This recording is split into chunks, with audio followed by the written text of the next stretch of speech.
नमस्ते बिहार, मैं हूं आपके साथ विभा उपाध्याय और बड़ी खबर दरभंगा पार्सल ब्लास्ट मामले से जुड़ी हुई। दरभंगा पार्सल ब्लास्ट मामले में सनसनीखेज खुलासा सामने आया है, जिसमें यह साजिश चलती ट्रेन को उड़ाने की रची गई थी। सिकंदराबाद दरभंगा ट्रेन को उड़ाने की साजिश रची गई थी और इस मामले में हैदराबाद से 2 आरोपी गिरफ्तार किए गए, जिन्हें एनआईए ट्रांजिट रिमांड पर लेगी और पटना एनआईए कोर्ट में पेश किया जाएगा। तो बड़ी जानकारी और खुलासा इस वक्त दरभंगा पार्सल बम ब्लास्ट से जुड़ी हुई, जिसमें चलती ट्रेन को उड़ाने की साजिश रची गई थी। सिकंदराबाद दरभंगा ट्रेन को उड़ाने की साजिश रची गई थी। हैदराबाद से गिरफ्तार 2 आरोपी, जिनसे अब पूछताछ करती नजर आएगी ट्रांजिट रिमांड पर लेकर एनआईए, और पटना एनआईए कोर्ट में इन दोनों को ही पेश किया जाएगा।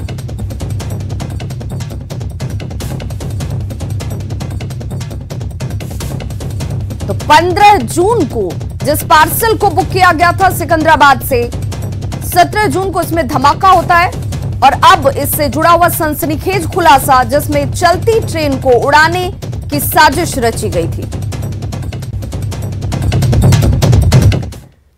तो 17 जून को हुई दरभंगा रेलवे स्टेशन पर धमाके में बड़ा खुलासा इस वक्त सामने है, जिसमें एनआईए ने लश्कर-ए-तैयबा के 2 आतंकी को गिरफ्तार किया है। इनके बाद बड़े खुलासे सामने आ रहे हैं और 10 बड़े खुलासे क्या कुछ हैं इस पूरे घटनाक्रम को लेकर देखिए। पाकिस्तान से आकाओं के निर्देश पर इस बड़ी साजिश को रचा गया था। सिकंदराबाद दरभंगा ट्रेन को उड़ाने की साजिश थी। सिकंदराबाद दरभंगा ट्रेन में बड़े धमाके की साजिश रची गई थी। नासिर और उसके भाई इमरान ने आईडी को बनाया था। मोहम्मद नासिर 2012 में ही पाकिस्तान गया हुआ था। लोकल केमिकल से इस आईडी को बनाया गया था। आईडी बम बनाने में गिरफ्तार जो नासिर है वो माहिर बताया जा रहा है। लश्कर के आतंकियों से ये शख्स ट्रेनिंग ले चुका है। वहीं नासिर और इमरान लश्कर के आकाओं में लगातार संपर्क में बने हुए थे। गिरफ्तार दोनों को अब एनआईए ट्रांजिट रिमांड पर लेकर पूछताछ करती हुई नजर आएगी और कई अहम खुलासे इसके बाद भी सामने आ सकते हैं कि किन किन राज्यों में इन लोगों के तार जो हैं वो फैले हुए हैं और किन किन लोगों के साथ ये संपर्क में भी हैं। और अब देखिए सड़क पर एक डॉक्टर की सनक की तस्वीर। जी हां, दानापुर में पटना एम्स के यूरोलॉजी विभाग के एचओटी कमलेश गुंजन को जब ट्रैफिक पुलिस ने रोका है, तो डॉक्टर ने ट्रैफिक पुलिस को ही टक्कर मार दी। ये तस्वीरें आपके सामने हैं। तो कैसे डॉक्टर ने सिपाही को ही टक्कर मारी और किसी तरह से सिपाही की जान बच पाती है। एक सिपाही ने गाड़ी की बोनट पर चढ़कर किसी तरह से अपनी जान बचाई। इसके बाद डॉक्टर सिपाही को उसी तरह घसीटते हुए काफी दूर तक लेकर चला जाता है और किसी तरह इस गाड़ी को रोका गया। गाड़ी को लेकर थाने पहुंचा गया और डॉक्टर के खिलाफ फिलहाल मामला दर्ज कर लिया गया है। दिग्विजय थे, रोकने के दरमियान है ना, वो क्या किए तो गाड़ी को तेज कर दिए। तेज करने के कारण हम वो बाएं से उनके गाड़ी के दाहिने साइड में फेंका गए और एक सिपाही जो है वो उनके बोनेट पर चढ़ के जान बचाने के लिए, अगर सर वो नहीं अगर बोनेट पर चढ़ते हैं तो उनको कुचल के वो भाग जाते। मधेपुरा में बारात में युवाओं का तमंचा लहराने का वीडियो वायरल हो रहा है और शादी समारोह में कुछ लोग न सिर्फ हथियार लहरा रहे बल्कि कई राउंड हवाई फायरिंग भी की गई। वीडियो गम्हरिया बाजार के भागवत चौक का बताया जा रहा है। वीडियो वायरल होने के बाद एसपी ने थाना अध्यक्ष को वीडियो की जांच कर कार्रवाई के आदेश का भरोसा दिया है।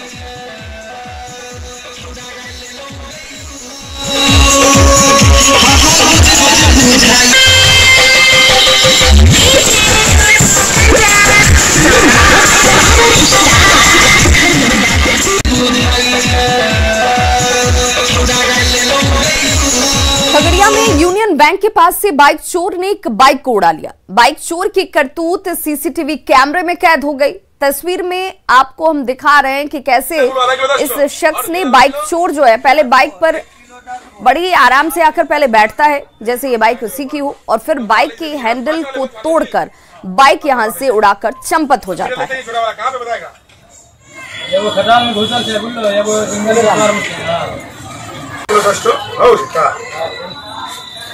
एक्सेल बोलो आधा किलो 10 और बिल आधा किलो 10 को 1 किलो 10 को बिम 10 वाला 10 को दिस वन जाने मार को ये पार्ले दे दिएगा 5 वाले वो पार्ले जी।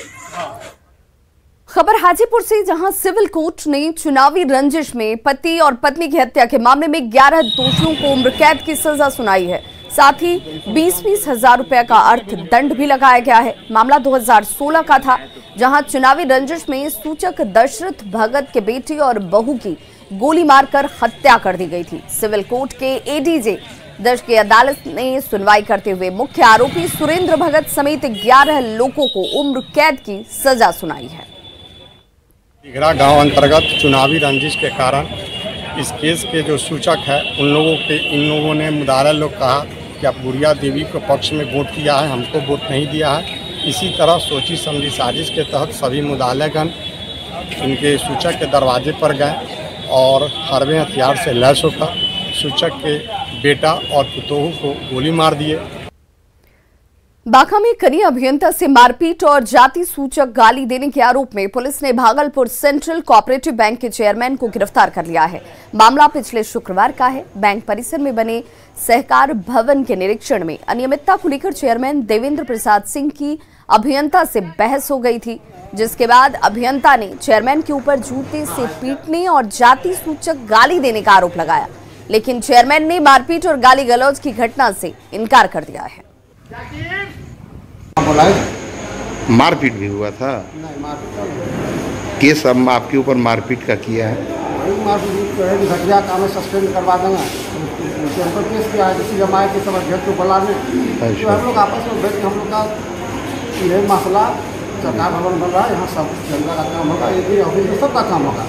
कल दिन भूकंप आ जाएगा, ऑफिस में सब आदमी खड़ा हुआ रहेगा, उस समय सब जनता का परिवार बिखर। मैंने आप मारपीट नहीं किए थे?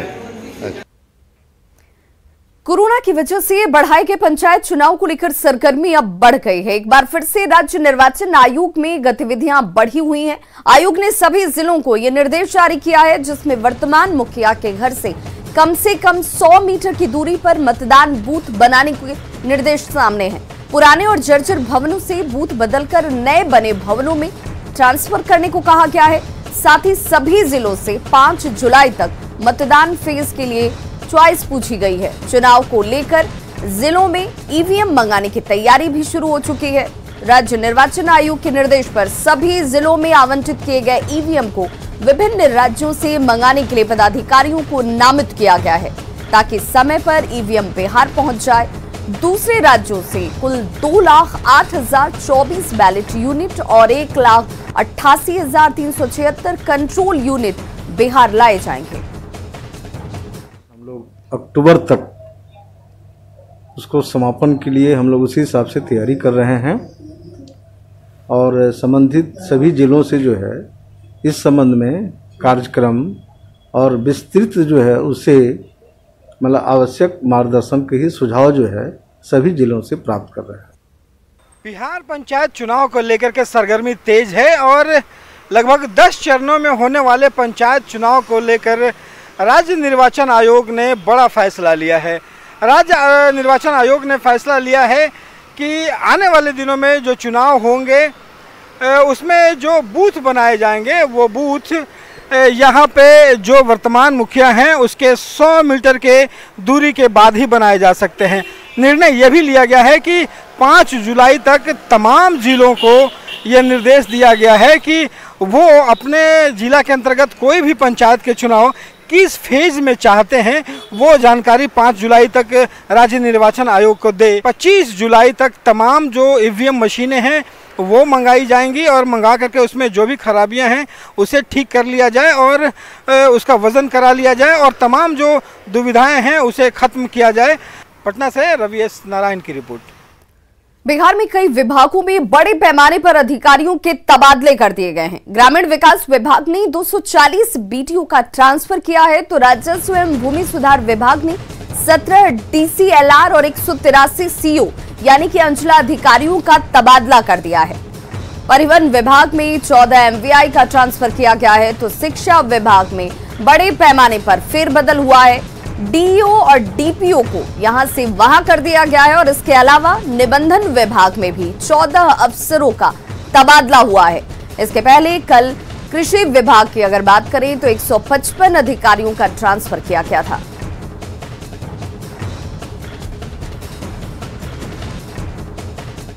बिहार में शिक्षकों की बहाली और एसटीईटी पात्रता को लेकर अभ्यर्थियों में कई तरह के कंफ्यूजन है, जिसे बिहार के शिक्षा मंत्री ने एक एक करके दूर किया।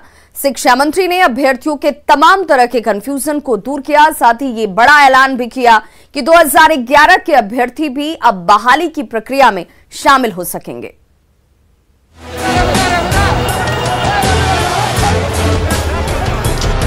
एसटीईटी अभ्यर्थियों के हंगामे की ये तस्वीरें 29 जून की हैं, जब पटना में भावी शिक्षकों ने जमकर बवाल काटा था।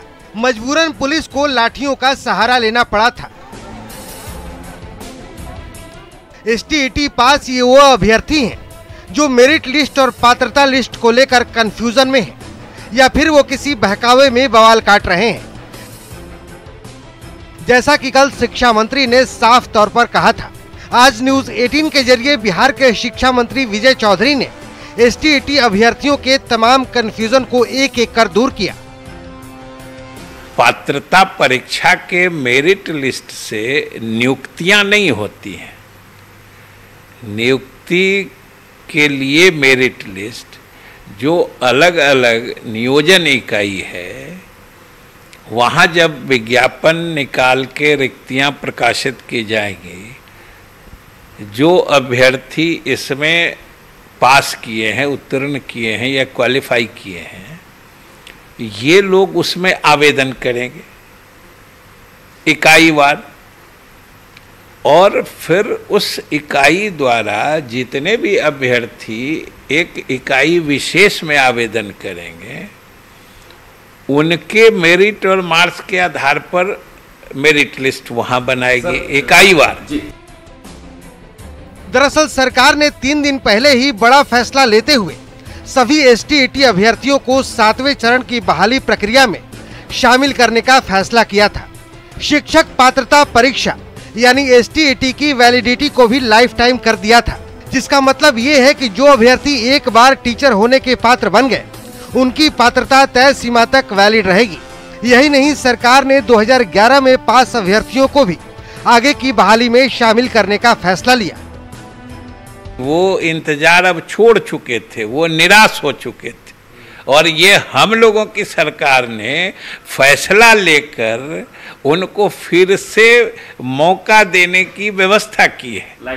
फिर से लाइफ टाइम वैलिडिटी मैंने मान्यता प्रदान करके उनके सर्टिफिकेट को जिंदा रखा है पात्रता परीक्षा पास करने का, और अगर उनकी उम्र सीमा बची है तो निश्चित रूप से वो अप्लाई कर सकते। इतना ही नहीं, 15 अगस्त तक 6ठे चरण की प्रक्रिया भी पूरी कर लेने का भरोसा शिक्षा मंत्री ने दिया है। जाहिर है बिहार सरकार ने एसटीईटी पास अभ्यर्थियों को लेकर बड़ा फैसला लिया है, जिसे अभ्यर्थियों को भी समझना होगा। पटना से न्यूज 18 के लिए रजनीश कुमार की रिपोर्ट। और बड़ी खबर इस वक्त सामने आती हुई, जेटू विधायक शशि भूषण हजारी का निधन हो गया है। विधायक शशि भूषण हजारी का दिल्ली में बीमारी की वजह से निधन हो गया है। दिल्ली के सरगंगाराम अस्पताल में विधायक शशि भूषण का इलाज चल रहा था, जिनका निधन हुआ है। लंबी बीमारी के बाद उनका निधन। कुशेश्वर स्थान से जेटू विधायक थे शशि भूषण हजारी। विधानसभा उपाध्यक्ष महेश्वर हजारी ने इसे लेकर शोक जताया है।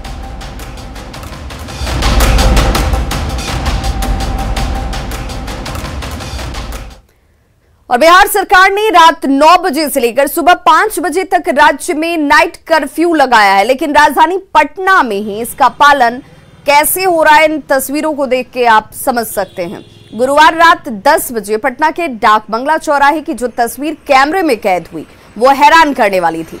लोग तो नियम नहीं मान रहे हैं, नियम को लागू कराने वाली टीम भी दूर दूर तक कहीं नजर नहीं आती। देखिए संवाददाता शैलेंद्र कुमार की रिपोर्ट। बिहार में सरकार ने रात के 9 बजे से लेकर सुबह 5 बजे तक नाइट कर्फ्यू लगाया है। इस वक्त घड़ी में रात के 10 बजे हैं। उसके बाद हम ये डाक बंगला चौराहे की तस्वीर दिखा रहे हैं। जो ट्रैफिक है, लोगों की भीड़ है, उसे देख करके कहा जा सकता है कि कोरोना संक्रमण के प्रति लोग कितने जागरूक हैं। ट्रैफिक में लोगों की भीड़, आवाजाही ये बताने के लिए काफ़ी है कि लोग कितने लापरवाह होते जा रहे हैं। जैसे ही कोरोना संक्रमण की दर में कमी आई है, उसके बाद लोगों ने लापरवाही बरतनी शुरू कर दी है। सरकार की ओर से लगातार निर्देश जारी किया जाता है, लेकिन उसके बावजूद लोग मानने को तैयार नहीं है। शुरुआती दिनों में पुलिस ने भी जांच अभियान चलाया था। जो लोग सड़क पर बेवजह घूमते थे उन पर कार्रवाई होती थी, लेकिन अब सब कुछ बंद है। लोग आराम से कहीं भी आ जा सकते हैं।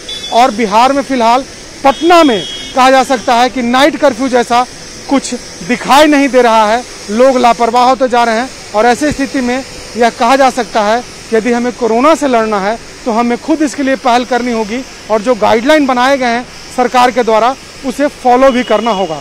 कैमरा पर्सन मनीष जुनेजा के साथ शैलेंद्र, न्यूज 18 पटना। हम पार्टी के प्रमुख जीतन राम मांझी और संतोष मांझी ने दिल्ली में केंद्रीय गृह मंत्री अमित शाह से उनके आवास पर जाकर मुलाकात की। बैठक के बाद मांझी ने मीडिया कर्मियों से बातचीत में कहा कि पर्वत पुरुष दशरथ मांझी को भारत रत्न देने के अलावा निजी क्षेत्र और न्यायपालिका में आरक्षण की मांग पर बात की गई है। मांझी ने चिराग के बारे में कुछ कहने से इनकार कर दिया, जबकि तेजस्वी यादव के बारे में उन्होंने कहा कि बिहार के बारे में कुछ भी उन्हें पता नहीं है। से पहले दशरथ मांझी जी जो पर्वत पुरुष रहे हैं, उनको भारत रत्न की उपाधि देने के लिए प्रधानमंत्री को अनुरोध किया था। उसके बाद फिर हम लोग ने कहा था कि साहब ये जुडिशरी है, उसमें आरक्षण मिलना चाहिए।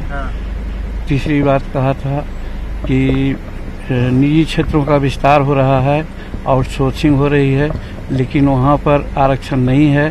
तो इसका मतलब है कि यदि सब प्राइवेट सेक्टर में आ जाएगा तो आरक्षण नील हो जाएगा। इसीलिए 16% जो आरक्षण है उसको दिया जाए। यही 3 चिराग पासवान के ऊपर बातचीत हुई है सर, गठबंधन में चिराग पासवान के ऊपर नहीं ये सर कुछ नहीं सर। कहा जा रहा है सर कि कोऑर्डिनेशन कमेटी के बाद बिहार में सबसे बड़ा गद है बिहार में सर एनडीए के अंदर। क्या जीतन राम मांझी रामविलास पासवान के स्थान ले पाएंगे सर बिहार एनडीए में? ये हम कैसे कहें कि कौन कहाँ क्या है, ये कैसे हम कहें कि कौन किसका स्थान लेगा? कोऑर्डिनेशन कमेटी बनाने की आप लोगों की पहले से ही मांग रही है। देखिए कोऑर्डिनेशन कमेटी की मांग रही है, कोऑर्डिनेशन कमेटी है। जो भी वहाँ हो रहा है, जो भी डिसीजन होता है, बैठक होती है विधायक दल की और उसी में सारा निर्णय होता है। तो एक तरह से जो भी होता है बातचीत के सहारे सब कुछ होता है। इसीलिए मांझी सर एक खबर आ रही है, यूपी से राज्यसभा सांसद बन सकते हैं और केंद्र सरकार में मंत्री बन सकते हैं पासवान जी की जगह। इसमें कितनी सत्यता है सर? हम इसके बारे में कुछ नहीं जानते हैं और ऐसी कोई चर्चा नहीं है। तेजस्वी यादव लगातार आरोप लगा रहे हैं सर, सवाल उठा रहे हैं कि सरकार गिर सकती है 1.5 से 2 महीने के अंदर। कितनी सच्चाई है सर? नहीं सच्चाई नहीं, उसमें ये है कि वो बिहार से कटे हुए रहते हैं। अपने क्षेत्र में गए तो आप लोगों को मालूम हुआ कि काला झंडा दिखलाया गया है। दानापुर में सोन नदी में बालू का अवैध खनन धड़ल्ले से जारी है। माफिया को प्रशासन का कोई खौफ नहीं है और हैरानी की बात ये कि कोई उसे रोकने या टोकने वाला भी नहीं है।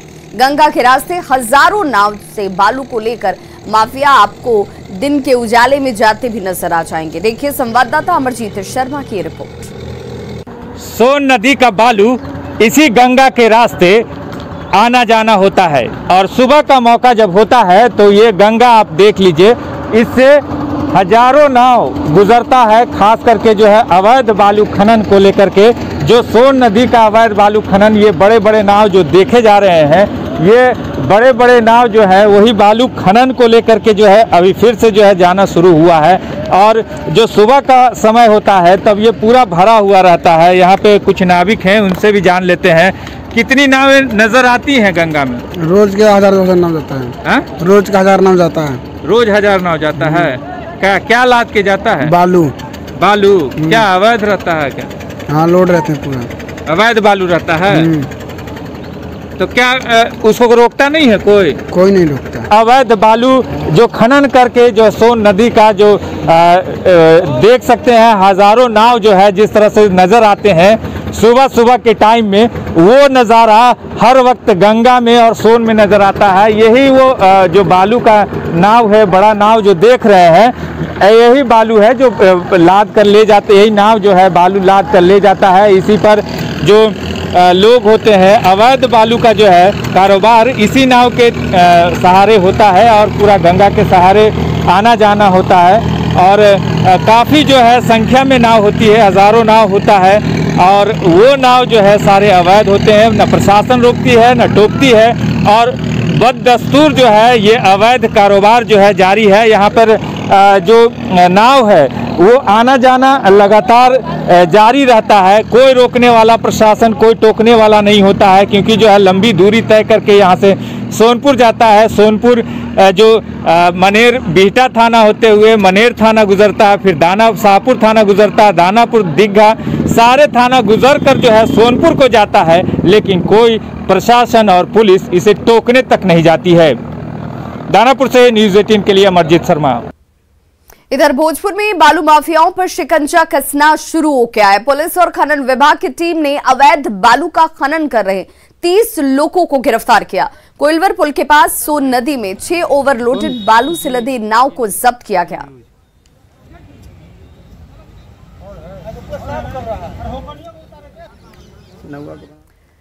बेगूसराय में न्यूज 18 की खबर का एक बार फिर से बड़ा असर हुआ। दरअसल न्यूज 18 ने एक महिला के प्रताड़ित करने की खबर को प्रमुखता से दिखाया था, जिसके बाद अपने एक दिवसीय दौरे पर बेगूसराय पहुंची बिहार की उप मुख्यमंत्री रेणु देवी ने महिला से मुलाकात की। महिला की गुहार पर उप मुख्यमंत्री ने उसे न्याय का आश्वासन दिया।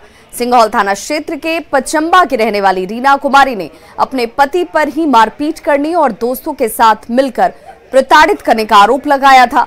महिला का आरोप था कि जिला प्रशासन को लगातार आवेदन देने के बावजूद भी आरोपियों के खिलाफ कोई कार्रवाई नहीं की जा रही है।